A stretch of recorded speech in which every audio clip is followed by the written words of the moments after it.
In the world of Naruto, the death of the fourth Hokage is one of the most jarring moments in the history of the Naruto world. The blonde-haired prodigy who some like Jiraiya hoped and called the Child of Prophecy and others feared as the dreaded Yellow Flash, the man who played a critical role in ending the Third Ninja War, and his display of his power and skill during that war caused him to be known far and wide as someone who had a do not engage / flee on sight order, with the only combatants allowed to fight him are Kage-level shinobi such as the 8-tailed Jinchuriki Killer B or the future 4th Raikage A. During Minato's heroic efforts to protect the village from the newly released Nine-Tailed Fox, Minato would end up giving his life in the battle, and the history of the Naruto world, it would forever change. However, like a lot of things in the Naruto world, where the expression a ninja must see through deception, it still prevails. Things are not always like they seem, and as more time has moved on from that date, more information has come out that shows that Minato could have been saved from dying, and the one person who could have saved him was none other than a disgruntled Fugaku Uchiha,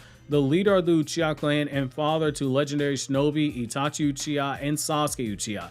Grab those ramen bowls for this newest Naruto Explained video, where we hop in our ninja time machines and go back to the moment in the series where the life of the 4th Hokage was almost saved during the battle with the Nine-Tailed Fox in Obito, but something other than fate prevented Fugaku from rushing to the aid of the 4th Hokage. The information is going to be coming to us from a story that was only partially adapted into the Naruto Shippuden anime, so if you're an anime-only consumer of the Naruto story, you will not be familiar with this information that we're going to be laying out here. The story is the Naruto prequel story titled Itachi Shinden, the Story of Daylight, which covers the early years of Itachi's life, while Sasuke is going through the lifetime of memories that Itachi implanted into his subconscious with chakra before the Edo Tensei was released that is still flowing into his mind, while Madara is casting the Infinite Tsukiyomi.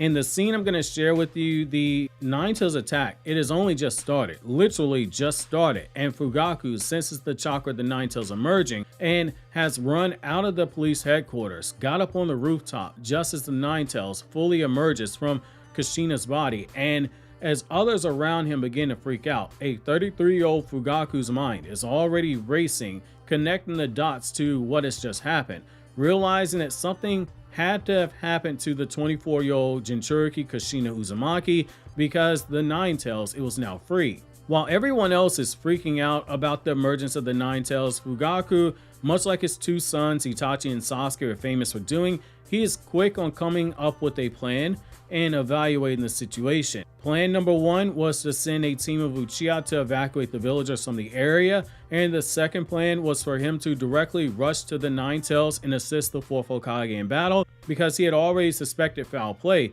with the Nine-Tails emergent, that only someone from the Uchiha not currently in the Uchiha who possessed the Mangekyo Sharingan could have been behind this, which is why Fugaku, who we learned earlier on in the story was known for a supreme genjutsu skill that was shown in the second and the third Ninja War, planned to go to the battlefield to take control of the Nine-Tails, and if there was a genjutsu already in place, he was going to overwrite the genjutsu with his own and take control of the Nine-Tails, something that's historically only Uchiha who have awakened the Mangekyo Sharingan can completely control the Nine-Tails via genjutsu. However, just as Fugaku begins to race towards the site of the Nine-Tails and what he presumed to be Minato's location, something other than fate stepped in, which is Danzo had already acted independently of Hiruzen, the 3rd Hokage, and ordered the Anbu watching the Uchiha clan to leave instructions that no Uchiha, particularly Fugaku, were allowed to go near the Nine-Tailed Fox, which immediately infuriates Fugaku when the order is given.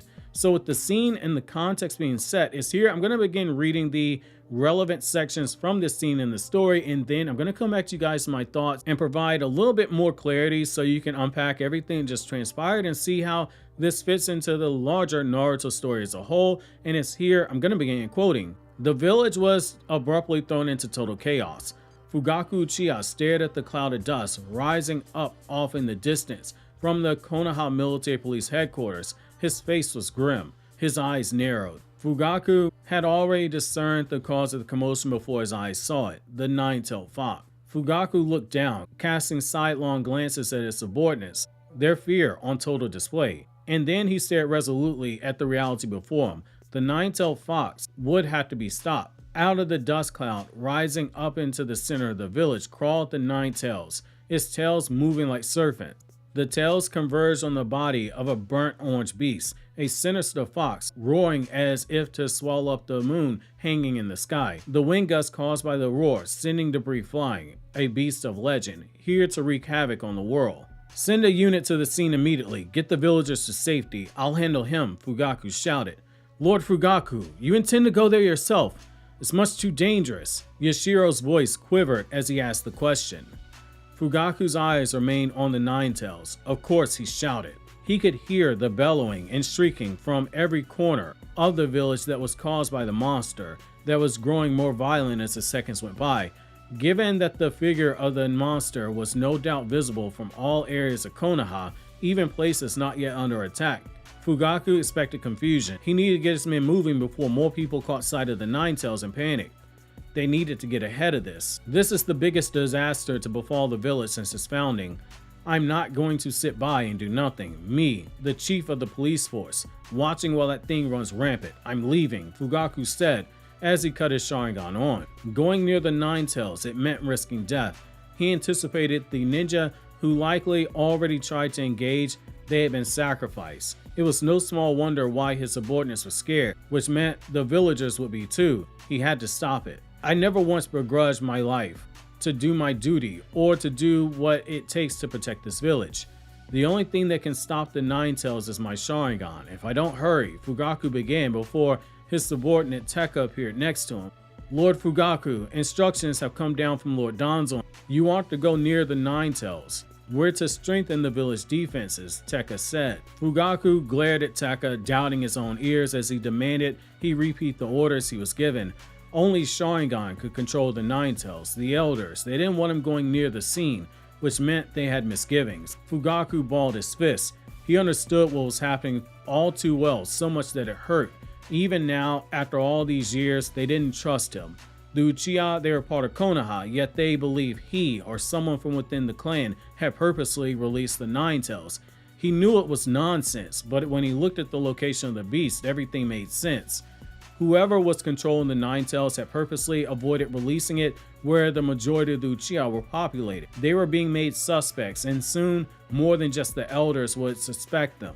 The nine tails, who was raging indiscriminately, if a member of the clan had indeed summoned it, they'd have called disaster upon their own clan as well. His eyes widened. Fugaku realized the truth.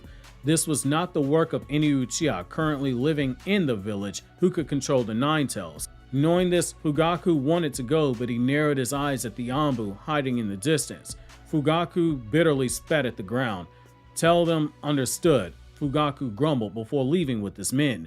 End quote. Now, what should stand out here is that Fugaku, just like Minato, had already run through all the possible scenarios and knew that if he wasn't the one controlling the nine tails, that there was somebody else inside the village with the ability to control the nine tails, which, as a reminder, Fugaku does not know that Shisui, at this point in the timeline, has already awakened the Mangekyo.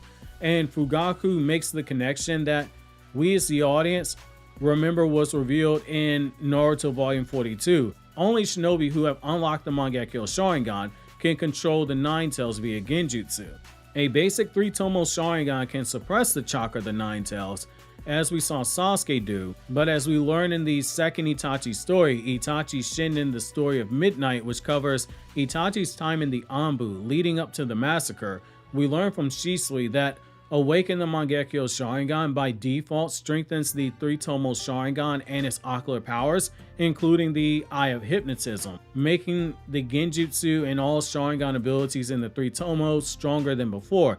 Hence how Obito with a 3-tomo controlled the nine-tailed fox without needing to activate the Mangekyo, despite what we were told was written on the stone tablet in Naruto Volume 42. Fugaku had already saw the truth for what it was. Whoever was behind this was using the Uchiha as a cover, shifting the blame onto them, onto the clan, by not releasing it anywhere near the Uchiha clan's location. And he understood why the elders weren't allowing him anywhere near the battlefield. He wasn't to be trusted, particularly since he didn't make it a secret. He was not pleased with himself or Orochimaru not being chosen as 4th Hokage and only being on the Hokage rooftop with the other Jonin council members as a sign of solidarity for Minato's ceremony. Yet Fugaku understood the optics all too well. His clan was under suspicion, and if he did anything other than follow the orders of the elders, it would put further scrutiny on his clan, and he could see that his aides were coming to the same conclusion as him.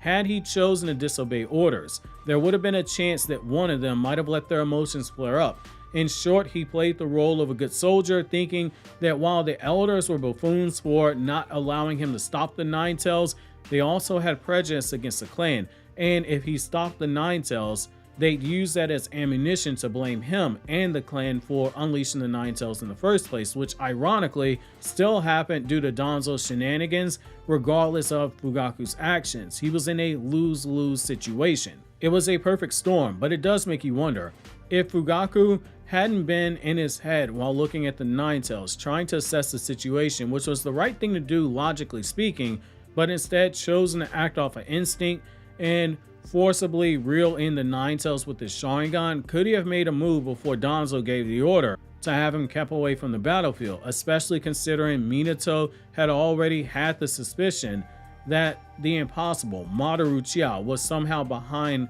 this attack, which Minato would have backed Fugaku's theory because Minato himself came to the same conclusion. Given Fugaku's genjutsu could have controlled the Nine Tails, he could have bought heroes in time to go back up Minato, and from what we know in that battle, if Minato saw that someone had already taken care of the Nine Tails, he could have ended the fight with Obito a lot sooner, since he could have used another follow-up attack instead of taking the time to stab Obito and break the contract seal of the Nine Tails. Minato at that point already had Obito on his heels, half defeated. One more hard Rasengan to the gut, it would have been enough to finish Obito off, which this video on the left takes us to an alternate timeline where Minato never died, and over here on the right we have another video for what if Itachi never died of his illness.